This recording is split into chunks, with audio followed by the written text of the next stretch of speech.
You're now tuning into The Cover Gang. What is going on, Cover Gang? It is NFL Championship, not even weekend, just Sunday. Mm-hmm. A lot of the time, I think personally the best weekend in all of sports is the Masters, but the best day in sports is Championship Sunday in the NFL. You get 6 to 7 hours of what we perceive to be quality football. Last four teams left. I mean, the Super Bowl, obviously, that's to see who takes it all. Halftime show, commercials, that's all cool or whatever. But just to sit on the couch, dive into these two games. All four teams have great storylines, especially this year. It's my favorite day of the year as far as sports goes. I would say Yeah. NFC, AFC championships up there for me with March Madness. You can keep the golf. I would, yeah, March Madness. That's fun too, especially when it starts up and there's just games flying around Upsets. everywhere. Yeah, that's Yeah, awesome. that's fun. But Yeah. I don't know if like one. I guess maybe the first weekend is, but I'm more into golf than you are. It's just Masters weekend, Thursday through Sunday is the best in my opinion. But People who are Um, golf fans, like that's what they always say too. Like they love it. So I respect it. yeah, I can't wait for that. But it's gonna be a little bit of downtime after these next couple weeks after the NFL. Like we always say, it just seems like the season's flown by. Um, Me and Justin, we were both confident, 100%, no doubt, that we were going 4-0 last week, even though we disagreed on two games.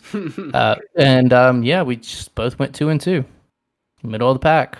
Yeah, it just sums up how Having the this year story. went. Yeah.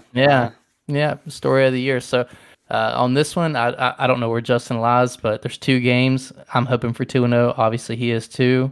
But yeah, maybe 1-1. Do you feel like these teams that are left, they're the teams that are supposed to be like in these spots? I think If we want to I dive think into three out more of of a four recap, should be.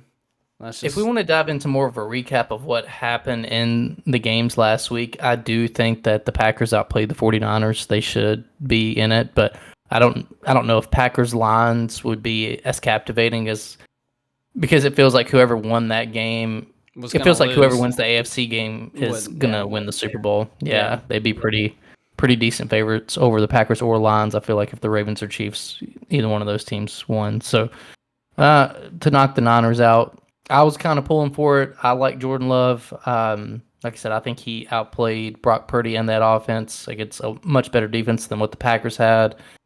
Brock Purdy turned into what I've kind of been saying all year. He's not a top tier quarterback by any means. He's, once you get him a little bit off scheme, mistakes can happen.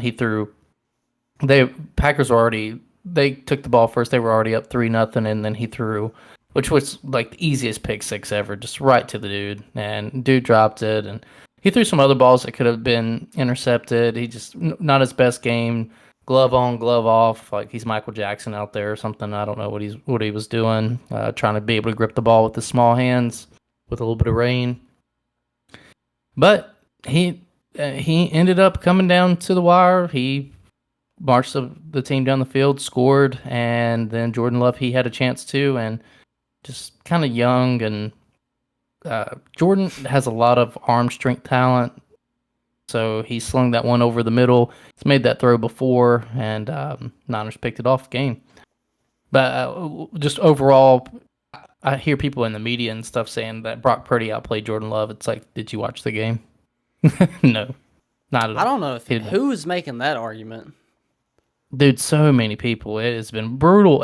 I mean, The initial reaction from people, it's crazy how, which I guess it makes me come back and watch the show, because it's like people's changed their opinions, because now they're emotionally away from the game. They're like, okay, Brock Purdy played bad. Jordan Love, like, they almost upset him and they probably should have won the game. And now they just look at the stats, and Brock had a better passer rating. He didn't throw the two picks. Jordan Love had two picks. Whatever. I'm like, dude, if you just watch the game, you know who played better. But anyways, I don't know if you have any points about that one. I was disappointed in the Bills. Of course, I had that futures bet that was going to be a nice payout, and yeah, what a up and down emotional roller coaster pulling for that kind of team that I knew who they were. Even last year, I faded them all year, and it's like I knew who they were, thought they could change, and they didn't change. And yeah, I don't know. I think that team is gonna have to dissipate somewhat. They're gonna lose McDermott or something happens from this. You can't just have a powerhouse of a team like that and then have everything line up to where you want it. You're at your home field. You got the Chiefs right where you want them, and you just can't scheme up. They can't call the right plays, like everything about it, and it's just a disappointment. But other than that, Well, I mean, on the Bills game, I think that you can argue that the Bills did catch the Chiefs at home finally, and that the Chiefs having a wonky year, but the Chiefs kind of rolled into that game with some steam. Offense started to click some, and the Bills was completely, they were very banged up on defense. And through the first quarter of that game, there was Bills going out on the defensive side of the ball, left and right. Yeah. Obviously, they didn't have Gabe Davis too, so I think that the offensive, and this will probably lead into who I'm going to be picking in this AFC Championship game. I think that the offense is a little fraudulent on the Chiefs that we've seen through the first 2 weeks of the playoffs, because cold Miami coming, cold Kansas City, Miami coming to town with a banged up defense. Mahomes, Kelsey look better, and the same thing with this. It's if the linebackers didn't get hurt last week and stuff, that changes kind of the scheme as far as what you do with Kelsey. And like I said, it's just left and right guys going in and out of the lineup. The quarterback, he's able to, Mahomes, Josh Allen, everybody, they all have that green dot on their helmet. That's because they have that little mic in their ear that's the coordinator's calling the play into. And with 15 seconds left on the play clock, it goes dead. So you can't, Kyle Shanahan can't tell Brock Purdy, hey, I see a blitz coming to your right with the clock ticking down or whatever. So, but the defensive side of the ball, it's usually a linebacker, and he calls the plays. So the guy that was supposed to be calling the plays, he was a backup that they had just signed on. Then he got hurt, so somebody else had to put the green helmet on so they could get the plays into the defense. It was just too much going on to be going against an elite quarterback like Mahomes that can, even though his team has struggled on the offensive side of the ball, if he's seeing that chaos on the other side, he's going to pick you apart. So I walked away from that game kind of upset that I took the Bills, but at the same time, I don't think that this was like, oh, same old Bills, up and down, up and down. It was like, no, this was just a product of nutrition, and they were, like I said, they were just really banged up on the defensive side of the ball. Yeah, I mean, I hear that, but I mean, you sound like you took the Chiefs in that matchup, but it's like we have the opposite feelings. Like you feel okay with it, you took the Bills, you're wrong. I took the Chiefs, and I'm not okay with it. I mean, I won the short-term bet. I was playing the long game. I wanted that at least them to make it to the Super Bowl versus the 49ers. That would have been sweet, but yeah, I don't know. I mean, if Justin hedges a lot. Yeah, if anyone can, upset the Bills and the Ravens, it would be the Chiefs. Obviously, they have superior coaching to almost every team they face, and I mean that matters so much in the playoffs. So I don't know. Let's get right into these picks, man. I don't have much else to say about the last week's games. I mean, Stroud finally got, I mean, we should see that one coming. I mean, I should have stuck with my guns and said that they would get knocked out pretty bad in that next round. Took the spread, thought it was going to be a close game. That was not the game script. It was in the first half, but that second half got blown wide open. So I do feel like the Ravens are one of the most deserving teams to be here in the last four. They looked like a juggernaut all season, so nobody's really, contested them. And the only times they have lost this year, they kind of just sold their own souls, and lost the game themselves. So yeah, they blew it. They blew. I think they've led the 3 losses they had. They were leading going into the 2-minute warning. Yep.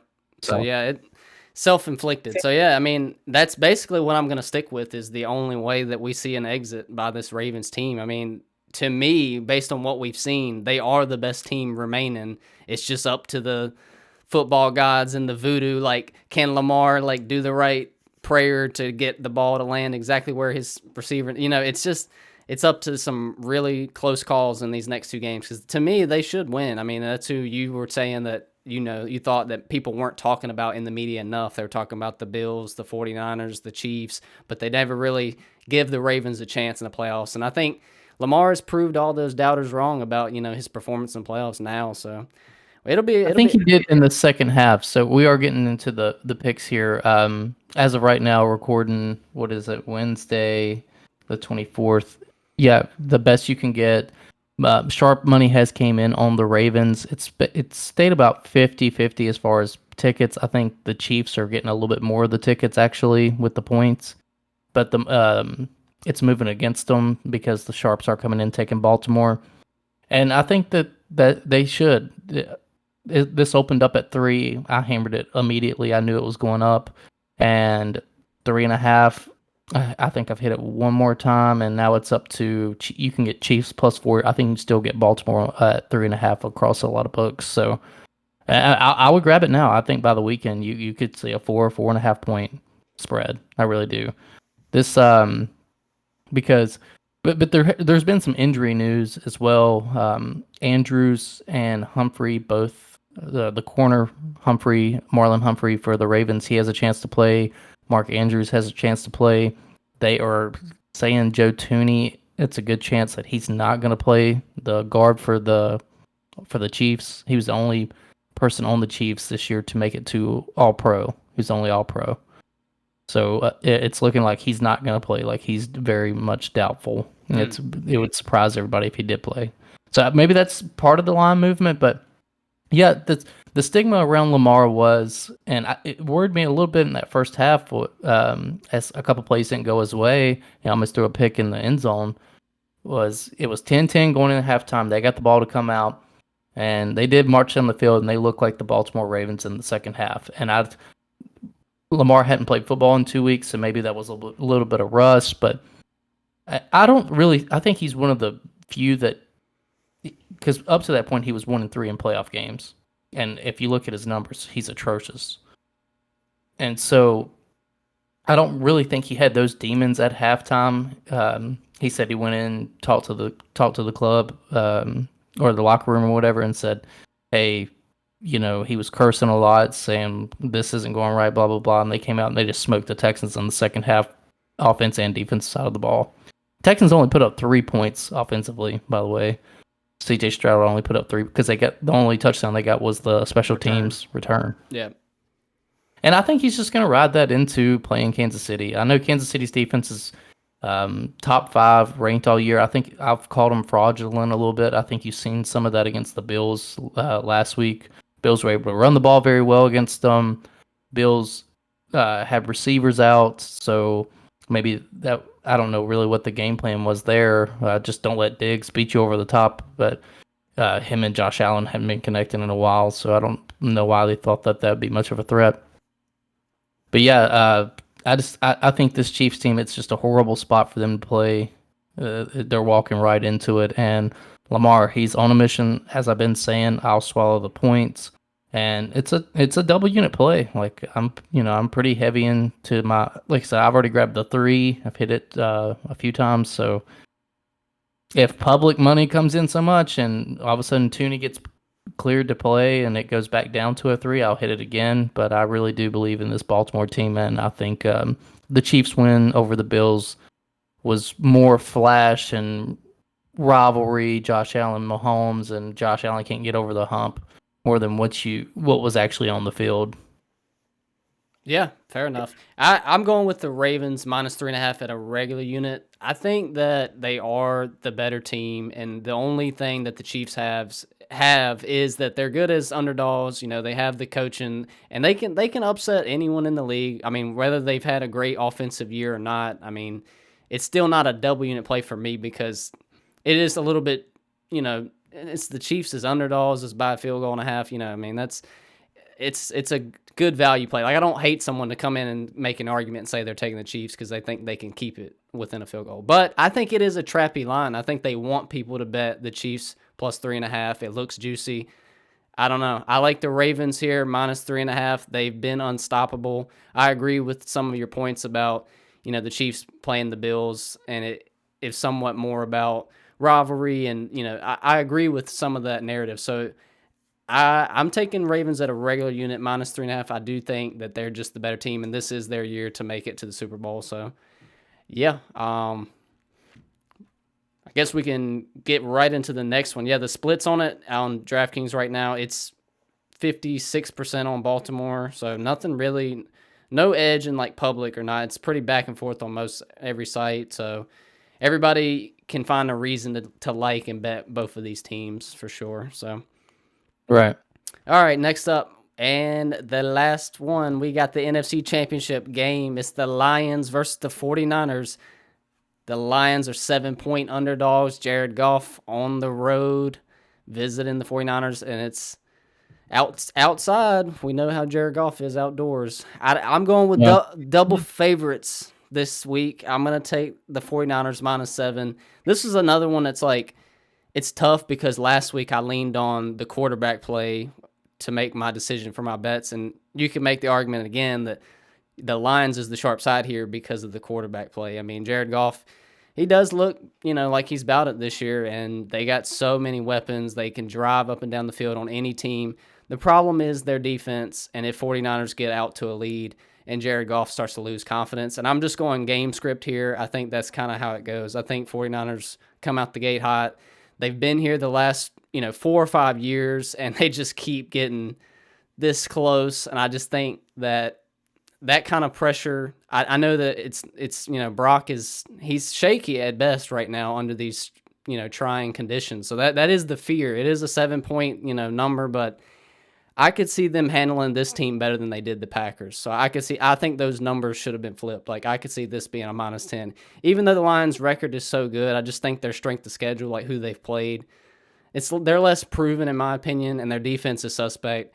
I think the 49ers get out ahead. And that's the only way that it's a cover for me. If they don't get out ahead, Jared Goff's not nervous, and Brock's in trouble. In that second half, he's nervous as ever. So I'm going game script, 49ers minus 7. I like it at a unit and a half. Okay. Yeah. No, I like a regular unit on Detroit here, so that's the game we'll disagree on. I am taking the plus 7. Debo still not cleared to play. I think that Kyle Shanahan will still have a good game script for Brock, but once you take Debo out of the lineup, I think a good chunk of his play call sheet goes out the window. You've seen in that Packers game, he tried to get other receivers to come in and kind of run Debo-like plays, and they went nowhere. Debo is a dog. We've said this before. So they kind of turn into this team that is just going to try to rely on the run. You got a deep threat in Ayuk, and Kittle. I mean, he can escape for a wide open pass every once in a while because he's so good at blocking. But if you look at the 49ers, I understand that they're Vegas's darling all year, and they've blown teams out all the way up into the past few weeks of the year. And I think the last time they covered such a high spread was against the Cardinals, and we talked about how Shanahan has owned the division. So I don't know. It's just watching that game. The Packers' offensive line isn't great, and this Detroit offensive line is really good. And even though you got big names on that defensive line, Bosa, Chase Young, they really didn't get home on Jordan Love. And I think I'll know if I'm wrong on the first two or three series. I'll know it's all going to come down to the trenches. Like if Jared Goff is under pressure, and like you say, the Niners get up, then it feels like the bet is dead. But I think that Ben Johnson will be able to scheme up some stuff to alleviate that off of Jared Goff early, get him into a rhythm. He'll be getting the ball out quick, and I think even if he takes a few steps back here lately, like I said, this defensive line really hasn't been getting home, even though they're so star-studded as far as names. And so 7 points in an NFC Championship game, I'm not going to give it away. I got a regular unit on the Lions. 49ers probably still should win, but Jared Goff versus Brock Purdy, if it comes down to the fourth quarter, could go either way game. It's kind of a wash for me. I think Jared Goff's a better quarterback, but he's just a little too calm, cool, and collected. And Purdy, he hears all the noise. He may be a little antsy, but he's got Kyle Shanahan in his ear, so he'll be like telling him, just don't do it. Just dump it off to McCaffrey and let's get down the field and score. We'll let him run it in. So I would assume that this would be a relatively high scoring game. I think that if I had to make a prediction, Niners win the game 31-27, but I could see that being swapped and Lions actually upsetting. But I'm not giving away a touchdown in this game.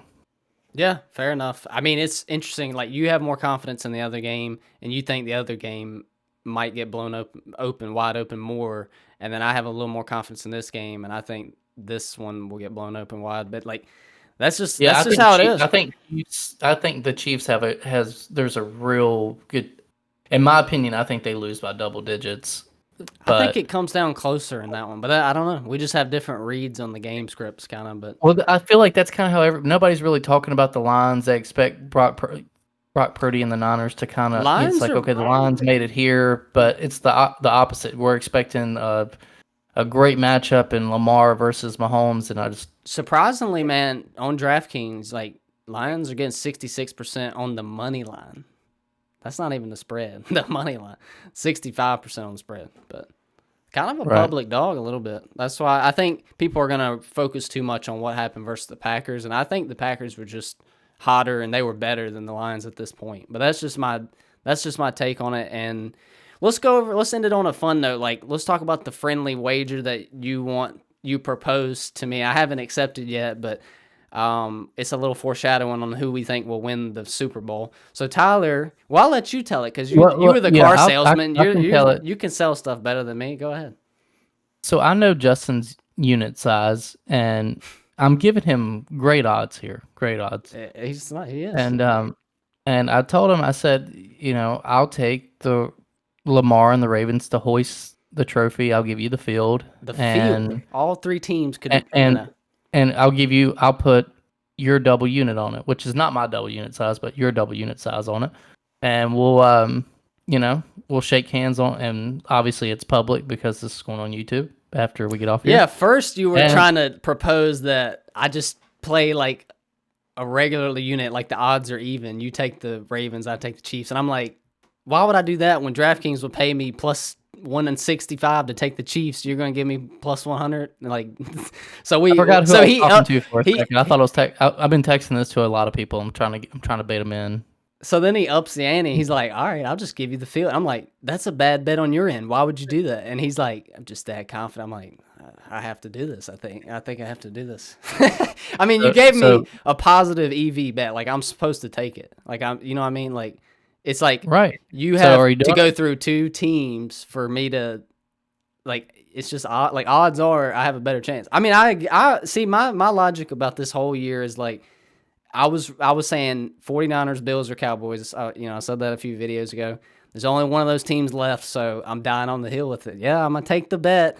I think that some reason the number one DVOA ranked team, the MVP quarterback for some reason, and the Harbaugh brothers both went in it. I just don't see it. Some reason they lose, whether it's this one or the next. I think you gave me a great bet to take. I got to take it. All right, your double unit weight, your double unit size. We're shaking on it on air, and I got Baltimore and Lamar and John Harbaugh lifting the Lombardi, and you have Dan Campbell or Jared Goff or Brock Purdy and Kyle Shanahan or Mahomes and Andy Reid again. To me, it's the Ravens 49ers matchup. 49ers somehow miraculously do better than they did that game earlier this year, or I mean. Could we see the 2020 like rematch, like 49ers Chiefs? That's not the way you just bet. 49ers Chiefs, man. That would make you so disgusted. Like I know you, and like, or if Dan Campbell, I'm hoping that it's Detroit and the Ravens, and then you're just like already sending me that money. If Dan Campbell wins the Super Bowl this year, you will never watch football again. No, I don't hate the Lions like that. You said he's the dumbest coach ever, or he's an idiot, or he made an idiot mistake. He did. Yeah, he did. But no, if it's Ravens and Lions in the Super Bowl, they played in the regular season and the Ravens beat them 38-6. So I would go ahead and request that on Venmo, your little double unit wager that we just made. before the game on that one. So you do think the 49ers have a better chance then? Like, I mean, Yeah, I said I think Niners win the game 31-27, but I wouldn't be shocked if Brock Purdy actually throws some of these turnover-worthy plays and they turn into turnovers. And Detroit's the Cinderella story because of the how bad they've struggled as an organization. History for so many says years. that they won't make it, and then history also says the Ravens for some reason won't either. but history said the Cubs wouldn't win the World Series, and 106 years later, I believe they did. Yes. Took a century. It hasn't been a century for those Detroit fans, and until then, they're not winning nothing. No, I'm just kidding. But yeah. All right, we got our friendly little parlay. Let's see how it goes. All right, man. All right. Till next time. Thanks for tuning in to the Cover Gang. Make sure you tune in for our recap and the Super Bowl pick, the finale. Let's see where we're at next week. Hope it's the Ravens 49ers. Honestly, yeah, I do hope it's the Ravens 49ers so we can just have our bet still live. It's the best two teams left, let's be honest, and just let's see what happens. Yep. Yeah, that's it. Thanks for Go tuning Lamar. in. He said, let's go. All right, thanks for tuning in. As always, cover the spread. Peace.